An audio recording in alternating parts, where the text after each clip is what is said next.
The following program is brought to you by friends and partners of End Time Headlines. All right, what's going on, guys? It is Sunday night, March the 9th. We want to welcome you to tonight's program. This is End Time Headlines, news and headlines from a prophetic perspective. And I've got a weekend update I want to get to you. Things are heating up. We may be on the very brink of a major war in Europe. We're going to talk about that today. We're also going to talk about the Middle East is spiraling out of control. Once again, things are intensifying there. Syria is in a full-blown civil war. Damascus, Syria is in the spotlight. Israel is talking about bringing military involvement into Damascus if things continue to spiral out of control. Also, the IDF has warned that they are preparing to go back into Gaza if need be. And all of this is coinciding around a event that is happening in the heavens that we've talked about. Months ago, before we even got to this timeline, we said this is a major event, and we'll get into all that today on today's headlines. And before we get started on this, guys, I need you to do me a favor. Go ahead and hit that like button. That's going to help us get us out there and get eyes on our program. And if you take it a step further, if you want to keep up with our content here on YouTube and Rumble or wherever you may be watching from, why don't you go ahead and hit that subscribe button, hit that bell notification as well. And of course, if you guys have not downloaded our free app, it is available on Apple and Android devices. You can swing by your Play Store today, depending on your device, pick it up today, download it, hit yes to push notifications, and this is going to keep you in the know right there at your fingertips. So you don't have to rely on YouTube and all these other, and social media and Facebook and all that to notify you when we put out content. It's going to be all the podcasts, the updates, the breaking news, all that's going to be right there at your fingertips when you download the free app. So guys, we're going to get right into this thing. Remember, Jesus said in Matthew chapter 24, one of the signs of the coming of the Lord, there would be an intensification of wars, rumors of wars, nation against nation, and kingdom against kingdom. And this will intensify as we get closer to the coming of the Lord and the end times. Now I'm going to talk about some events that happened to kind of refresh your memory. Recently, on February 28th, an extraordinary convergence of events captured the attention of many watchmen, including myself, as Ukrainian President Zelensky sat in the Oval Office right here in the United States of America, engaged in a heated exchange dialogue with U.S. President Donald Trump. Above us in the sky, there was a rare phenomenon, and it was a planetary alignment. All seven planets in our solar system, Saturn, Mercury, Neptune, Venus, Uranus, Jupiter, and Mars, all lined up in a straight row, and it was visible to the naked eye in a display that will not happen again until 2040, exactly 2040. This remarkable quote-unquote coincidence has sparked speculation among watchmen that we could be witnessing again perhaps a harbinger of war. The meeting between Trump and Zelensky, consequently enough, was intended to finalize a deal that would be a peace negotiation that would grant the United States access to Ukraine's rare earth minerals, and which would be a step that some saw as a potential path to ending the ongoing war with Russia in the name of peace. However, what we witnessed was far from being diplomatic. In a televised confrontation, we all saw this, guys. We talked about this. Trump and President J.D. Vance and Zelensky had a heated confrontation wherein which Zelensky was accused of not being thankful and grateful. And of course, Trump and both Vance warned him that he was at risk of losing American support entirely. Well, now that's happened because the Trump administration has they've closed the spigot on financial funding, but they've also cut off all military aid to Ukraine. In this exchange at the White House. Now, keep in mind, while this was happening, This alignment of planets was happening. Simultaneously, Trump warned Zelensky that he was gambling with World War III. It came out of his mouth. While Zelensky countered that Russian President Putin had repeatedly broken ceasefires, rendering diplomacy unreliable. The exchange was a public unraveling of U.S.-Ukraine relations, with Trump ultimately ordering Zelensky to leave the White House before the mineral deal was even signed. As the Ukrainian delegation departed in stunned silence, the world watched, dumbfounded, as there was a major dramatic shift in geopolitics that played out, a shift that many now fear could escalate tensions in an already volatile conflict. Just hours after this explosive encounter, again, the night sky was filled with a spectacle of this alignment of 7 visible planets in what was called a rare astronomical event. Now, while similar planetary parades, they call them the Parade of Planets, while these similar events have taken place with maybe 3 or 4 planets that occur more frequently, so it's not uncommon to see 3 or 4 planets that make this what they call planetary parade. That's not uncommon. But when there's a full 7 planet alignment, they're calling this exceptional, with astronomers noting that the next such occurrence again will not take place until 2040. Now again, if you're like me and you're a watchman, when you see something like this and what's going on, the timing of this is impossible to ignore.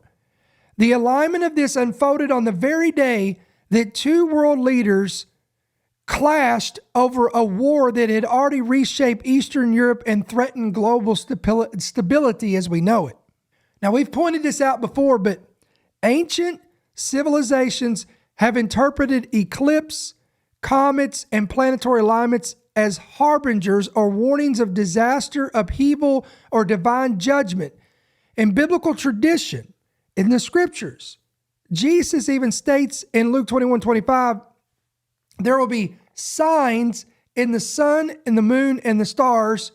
And again, these are all in reference to the coming of the end of the age. Now, consequently enough, Europe is now at a critical juncture where they are grappling with the possibility of confronting Russia without the backing of its long-standing ally, the United States of America. Recent shifts in U.S. policy under President Trump and his decision to suspend military aid to Ukraine and pivot toward negotiations with Russia have jolted European leaders into action. We're going to talk a little bit about that today.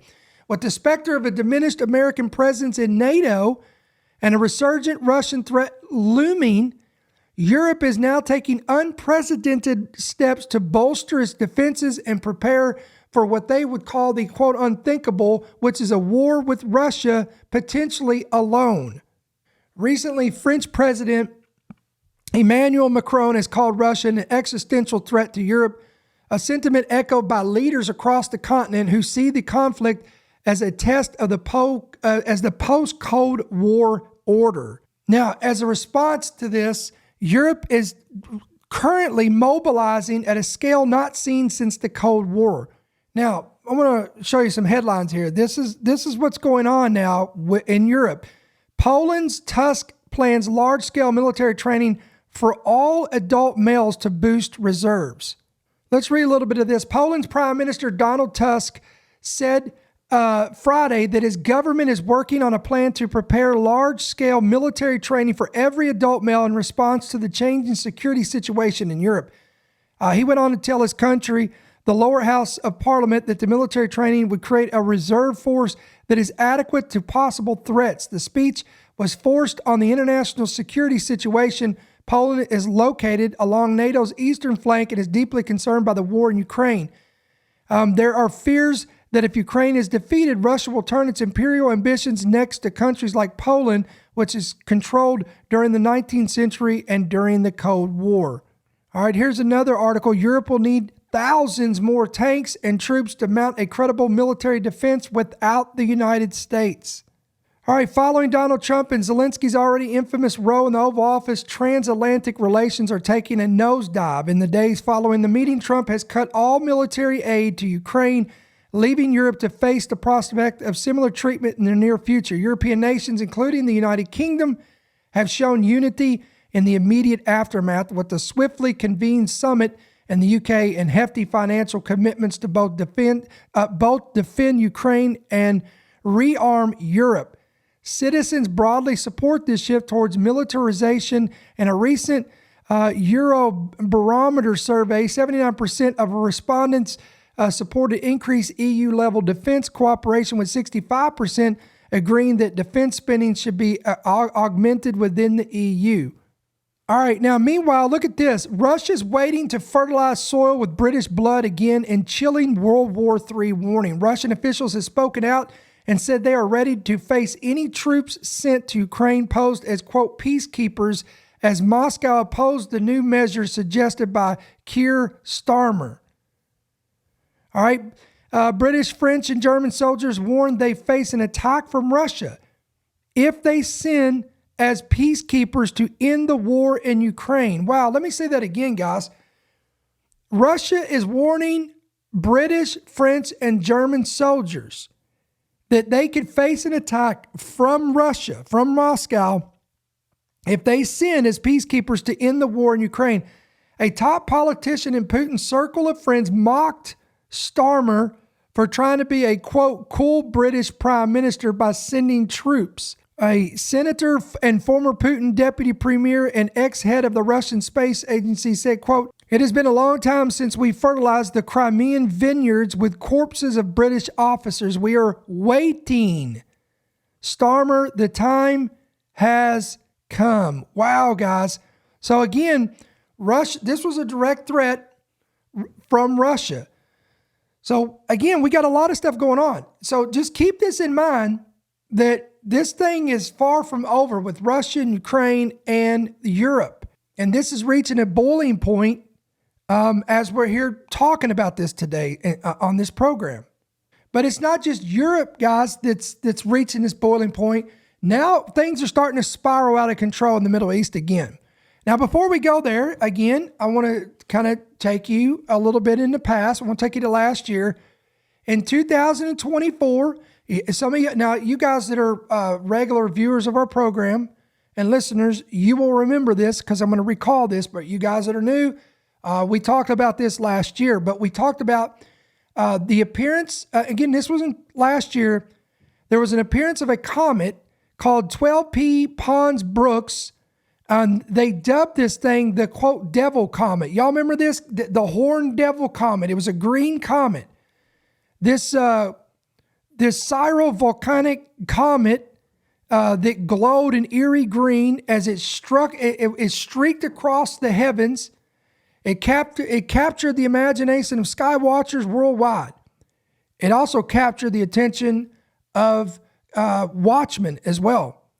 Its striking appearance and unpredictable eruptions led some to view it as a harbinger of significant events. We talked about this because, again, this comet, guys, was seen it coincided right after the solar eclipse, the Great American Solar Eclipse that was seen, and it formed that X across America.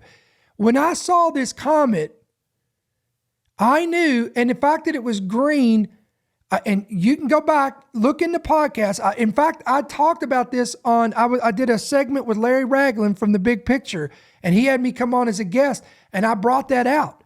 And I said, this comet's significant. Number one, comets are harbingers, and the fact that it was called a devil comet and the fact that it was green, and things were starting to get a little bit, they were starting to heat up in the Middle East.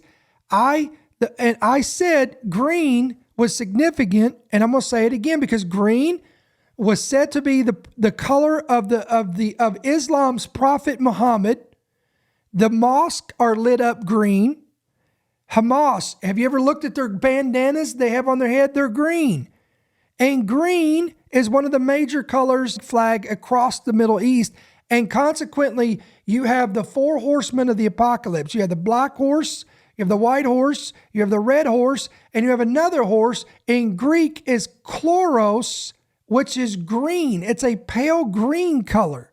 So I knew that this comet was a harbinger of some major conflict, war, or situation that would happen in the Middle East. Now, you know what happened? October 7th happened, which everybody knows what happened then. That is when the invasion of Hamas went into Israel, and we all know the story. And that led to a series of wars and conflicts, and now Israel has been in this elongated battle, and things have calmed down a little bit, but I'm suspecting things are going to start ramping back up, but they're across a war across 7 fronts. All right, so that brings us, here we go, ready? We're going to go full circle. Now that brings us to this coming week. As of the recording of this, we're on the 9th of March. So 10, 11, 12, 13, 4 to 5 days from now, this coming week, when we get towards the end of the week, on the night of March 13th and 14th, there's going to be another major sign in the heaven that will be taking place above the Western Hemisphere. This will be a blood moon.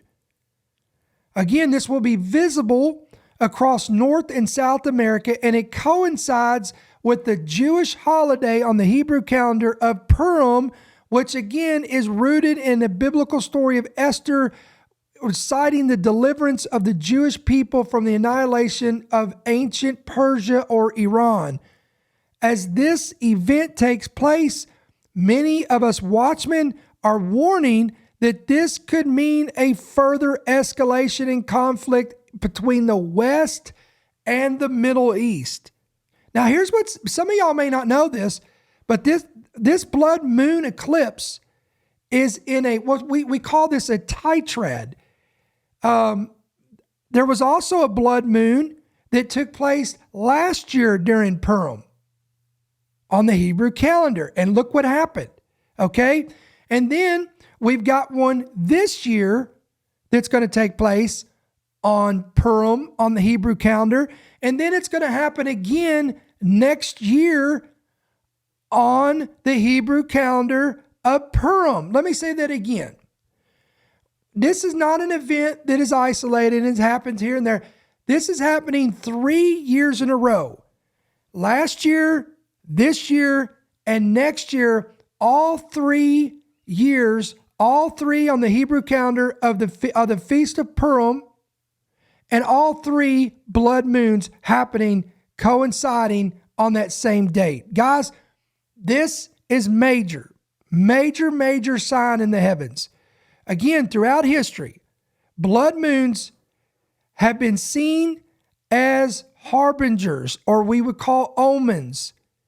A notable example of this blood moon occurring is during, in 1453, you had the siege of Constantinople, which some link to the city's fall of the Ottoman Empire.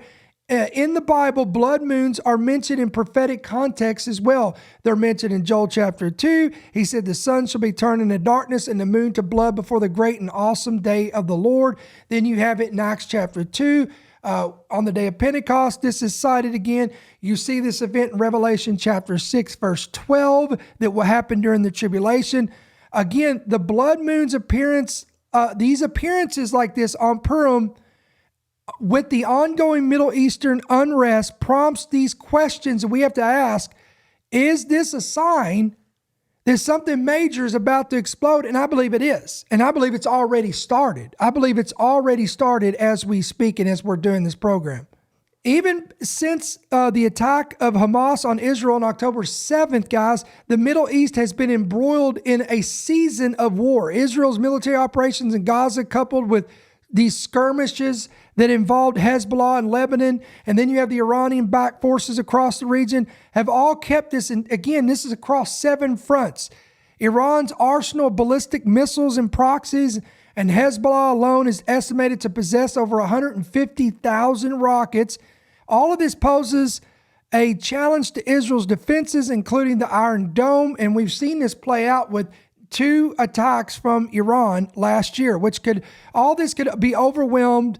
Now, as of now, the West, particularly the United States, remains a strong ally of Israel, providing military and diplomatic support. Remember, there was just an arms deal with President Trump and Netanyahu, billions of dollars in an arms deal with Israel. Now, having said that, let's see what's already unfolding in the Middle East right now. So look at this. Look at this headline. This is from the Jerusalem Post. The Israeli Defense Forces have been told to prepare for, quote, immediate return to Gaza fighting. The Jerusalem Post reported earlier this week Israel would return to fighting in Gaza in about a week and a half. Now, we reported this on March 7. If the breakthrough in talks do not take place, if the breakthroughs fail, then again, this puts us to this same timeline as the blood moon appearance. Now, look at this. Remember the threat from Donald Trump? He told Hamas, if you don't meet your end of the bargain of the deal and get these hostages out dead or alive, then it basically said, we're going to bring military action and we're going to wipe you out. Now look at this. Hamas issues a chilling new hostages threat after Trump warned terror chiefs you are dead and bid to free captives. Hamas has threatened to the remaining Israeli hostages if there is, quote, any escalation. So they fired back at Trump of military escalation against Gaza after efforts to prolong the ceasefire have stalled. So this is a tit for tat. Who's going to budge? Who's going to flinch? The terrorist group accused Israel of bullying, stalling, and reckless aggression and warned the threats of renewed war will, quote, not lead the release of the captives. The spokesman for Hamas, Al-Qassam brigades, warned in a recorded message this past week the group is, quote, fully prepared for all possible scenarios. He went on to say that, quote, we warn the families of the hostages that we have proof of life for those who remain alive, he said. Any escalation of aggression against our people will result in of enemy captives. He also further accused Israel of seeking an American green light to escalate its aggression against our people. The chilling threat followed Trump's declaration last Wednesday that he was giving Hamas a last warning to release those still being held captive after having been abducted on October 7, 2023. Meanwhile, check this out. This is a report from Newsweek. I want to show you this. Trump's top two Middle East allies are on a collision course in Syria. As regional and international stakeholders scramble to strike a deal over the war in Gaza, a dangerous rivalry is escalating between U.S. allies Israel and Turkey in Syria, where a geopolitically fueled conflict persists 3 months after the fall of President Bashar al-Assad. Israel, emboldened by victories in its war with Hamas and Iranian allies in the region, has taken advantage of Syria's post-Assad chaos to seize more swaths of southern land beyond the long-occupied Golan Heights and establish a new buffer zone against potential foes. The Israeli Defense Forces have also intensified airstrikes against Syrian military positions and have sought to foster contacts with local Druze and Kurdish minority communities of the majority Arab nation. Turkey, an increasingly influential regional power and member of the U.S.-led NATO alliance, maintains bases in North and has set out to leverage close ties with Syrian opposition factions to assert its position in the absence of Assad allies, Iran and Russia, whose influence have warned after the longtime Syrian leader's ouster at the hands of an Islamist-led rebel offensive in December, that Turkey also recently struck a ceasefire deal to quell the decades-long insurgency waged by the Kurdish Workers' Party from Syria and Iraq. U.S. President Donald Trump has expressed admiration for both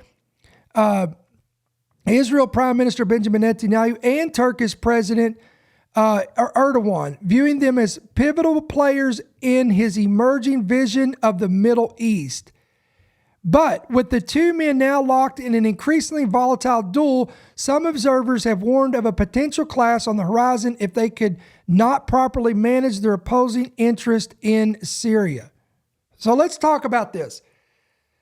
There's been a Syrian civil war that began, if you want to be technical, this began in 2011 as part of the Arab Spring with its pro-democracy protests against Bashar al-Assad, in his authoritarian regime. The government's violent crackdown escalated tensions, eventually led to an armed insurgency by the middle of 2012.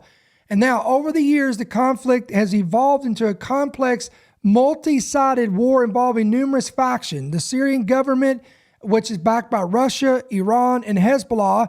Then you have various rebel groups, including the Free Syrian Army and Islamist factions like the Hayat Tahrir al-Sham, or the HTS, the Kurdish-led Syrian Democratic Forces, and the jihadist groups like the Islamic State. Foreign powers, including Turkey and the United States and Israel, have also intervened, turning Syria, what this has created, is an entire proxy battleground. For much of the past decade, the war has reached a stalemate, with Assad controlling roughly 60 to 70% of the country by 2024, and again, supported by his allies. However, something major happened. Late 2024 marked a dramatic shift.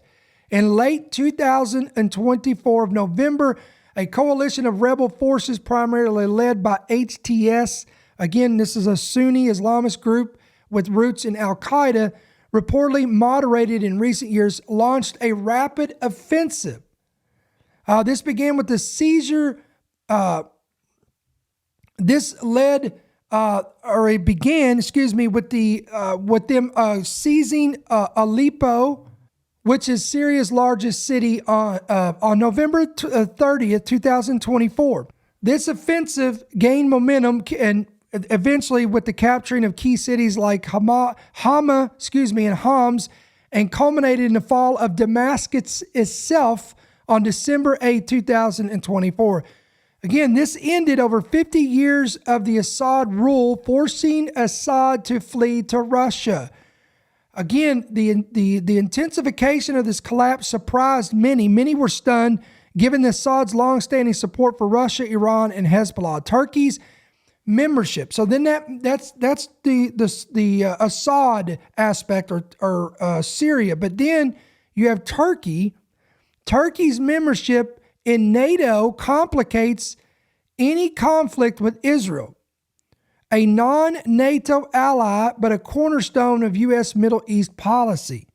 Under Article 5 of the NATO treaty, an attack on Turkey could theoretically obligate, listen to this, the United States and Donald Trump and other NATO members to defend it.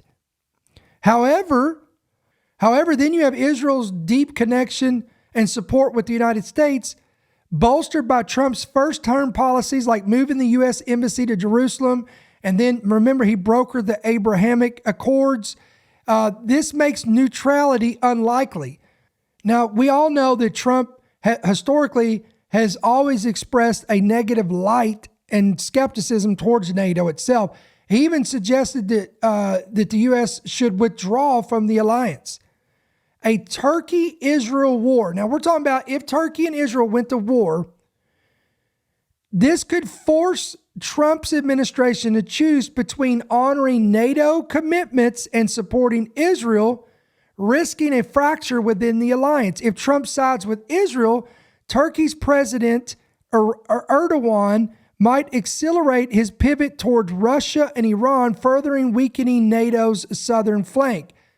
Consequently, if he backs Turkey, it could alienate Israel and its influential U.S. supporters, including, listen to this, evangelical Christians and pro-Israel Republicans. What this would do is create domestic political backlash like you've never seen. Now, Trump's his Middle East strategy is expected to continue to build on his first-term achievements. He will continue to expand the Abraham Accords to normalize relations between Israel and the Arab states like Saudi Arabia. But so a war between Turkey and Israel would completely derail this agenda.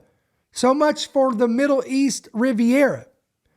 Turkey's growing influence in Syria and its neo-Ottoman ambitions already position itself as a rival to Saudi Arabia and the UAE, key U.S. partners in the Gulf. Also, here's something to think about too. A Turkey-Israel war would reverberate throughout global markets, and this would be a concern for Trump as well, because he has prioritized economic wins. Turkey controls strategic waterways, while Israel's proximity to key shipping lanes in the eastern Mediterranean amplifies the risk of disrupted trade routes. Any escalation like this would spike oil and gas prices, especially if the conflict spills into energy-rich areas like northern Syria or the Mediterranean gas fields contested by Turkey and its neighbors. Trump's energy policy, which is focused on boosting U.S. oil production and reducing dependence on Middle Eastern supplies, might mitigate some domestic impact. However, higher global energy costs could fuel inflation, undermining his entire economic narrative ahead of the coming 2026 midterm elections. Wow, guys. And then you have Gulf allies like Saudi Arabia that might pressure Trump to intervene, expecting U.S. military or diplomatic support to stabilize the region in itself, a commitment that he has historically been reluctant to make because he doesn't want to be, he wants to bring peace. He wants to bring peace in the Middle East, not war into the Middle East. But things are shifting, things are changing. And again, if this conflict breaks out with Turkey, it could force Trump to double down on this support, risking accusations of entangling the U.S. in another Middle East war, contrary to his, quote, no wars campaign. Okay? If Trump hesitates, this is why I'm glad I'm not in this position, guys, because I couldn't imagine the pressure. Because if he doesn't and he hesitates or he pursues a handoff approach, by the way, which I think that's what you're going to see in Ezekiel 38:39 is a hands-off approach from America, because that's why they're not directly involved or engaged in that war. I believe they're completely hands-off. But if he does this, he could face criticism from Republicans and Democrats, both eager to portray him as weak on national security. In other words, he won't win for losing. And this is any politician. It doesn't matter who it is, Republican or Democrat. This is what they're going to deal with. Because now, why are we talking about this? Because the Arab American community, which showed some support for Trump in 2024, because they were of the growing frustration with Biden's Gaza policy, might also splinter if he backs Israel unequivocally, complicating his coalition in swing states like Michigan. So, in other words, again, and this is all hypothetical, guys. If this thing spirals out, Israel ends up in a conflict with Turkey, these are going to be the consequences that he's going to be faced with. Now, then that brings us to Syria, and I want to show you what's going on with them right now. Now, this is a headline. This is just today. 1,000 slaughtered. And guys, I'm going to tell you right now, that is a low number. There's been way more than that has been. You got to listen to other sources out there.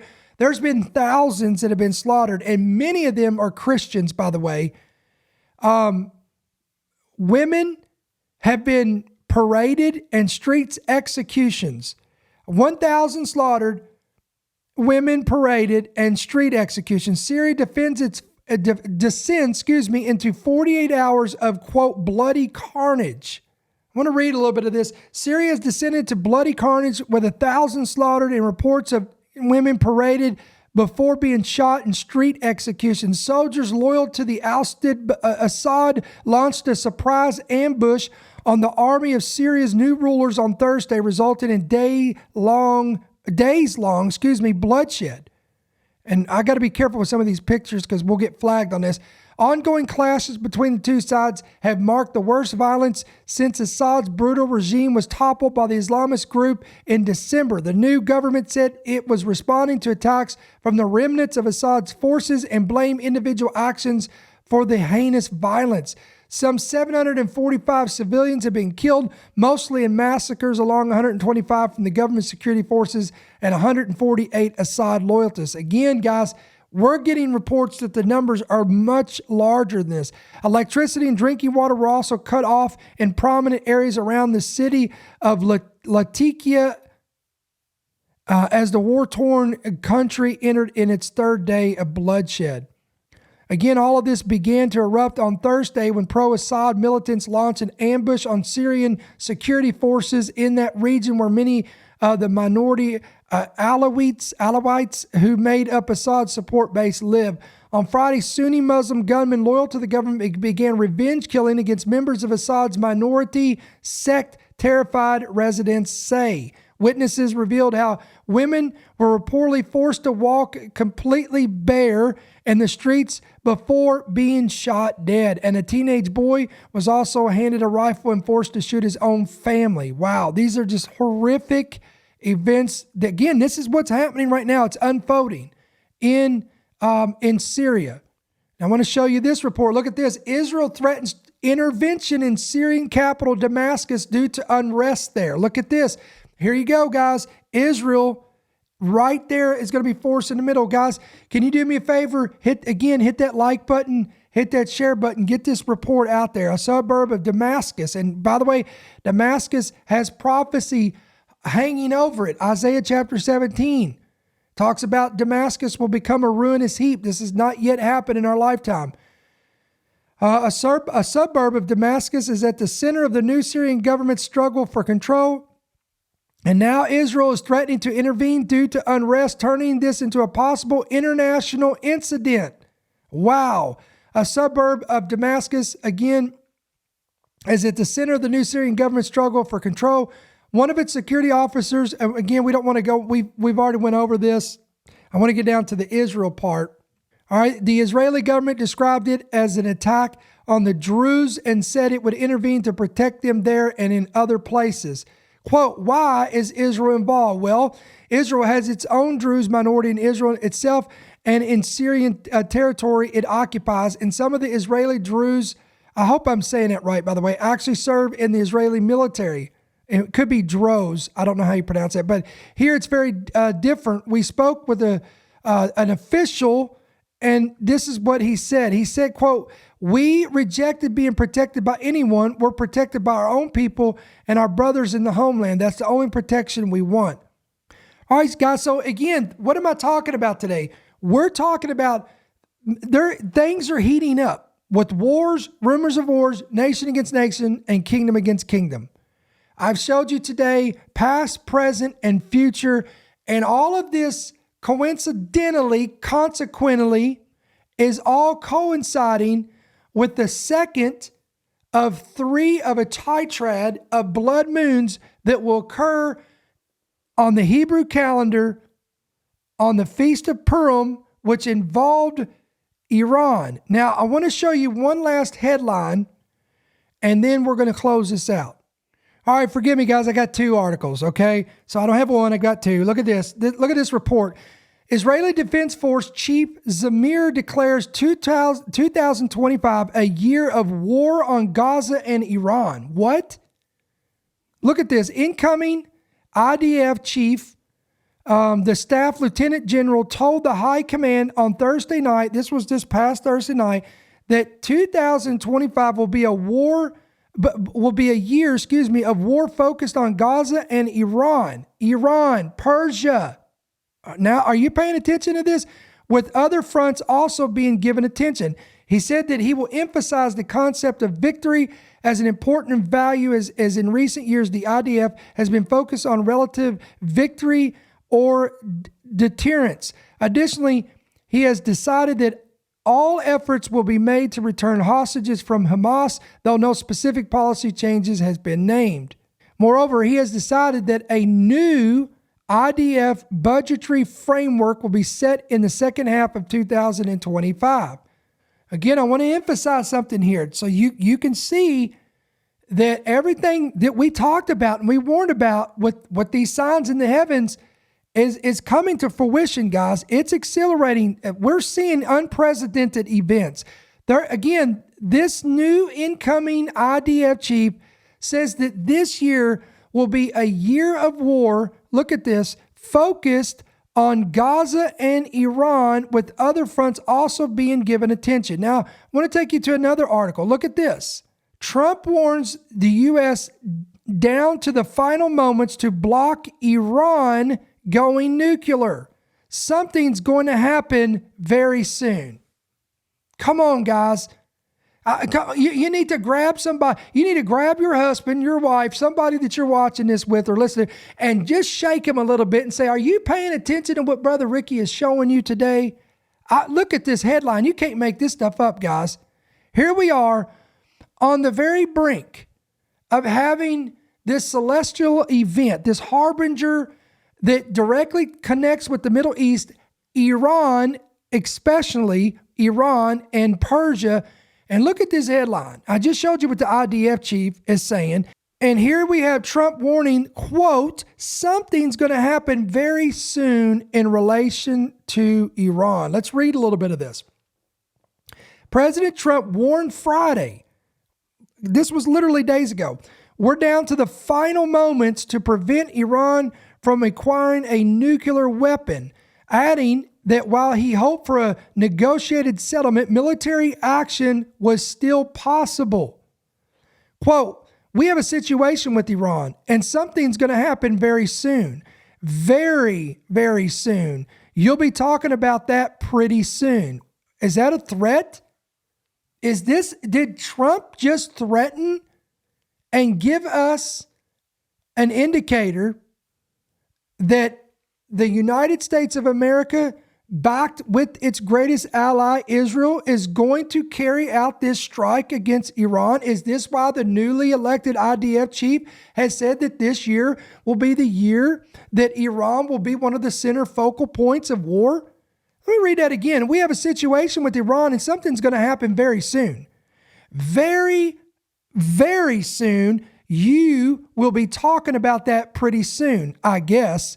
He told this to reporters in the Oval Office. Hopefully, we can have a, quote, peace deal. He said, I'm not speaking out of strength or weakness. I'm just saying I'd rather see a peace deal than the other option.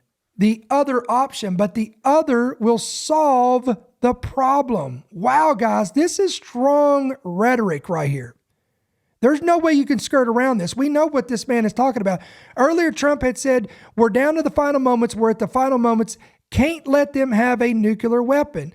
On Friday, Trump revealed in a Fox Business Network interview that he had fired off a letter to Iran's fiercely anti-Western Supreme Leader Ayatollah Khomeini in the hopes he'll want to hash out an agreement.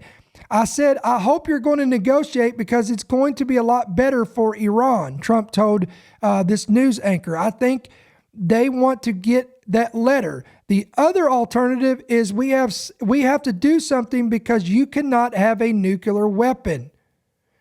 There are two ways Iran can be handled, militarily or you make a deal. And now we saw how this went down in the White House with Zelensky.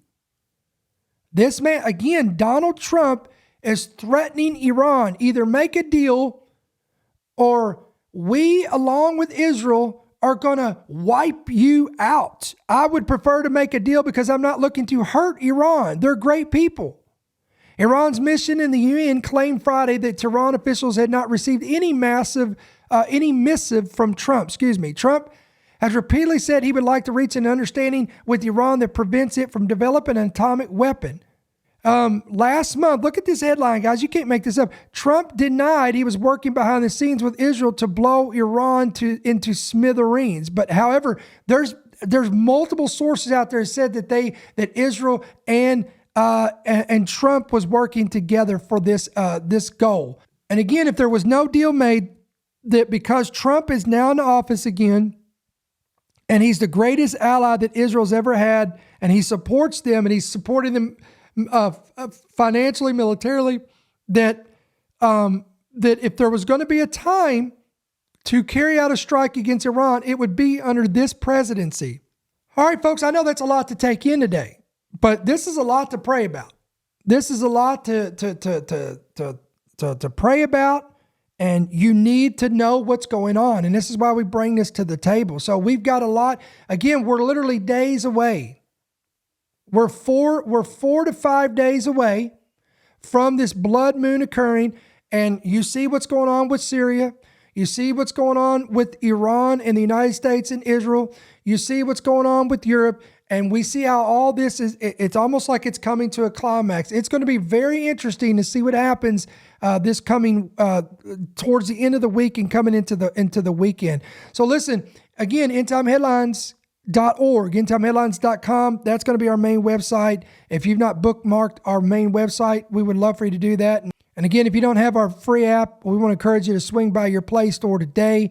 Download it today, hit yes to push notifications, and this is going to keep you up to par with everything that we're doing.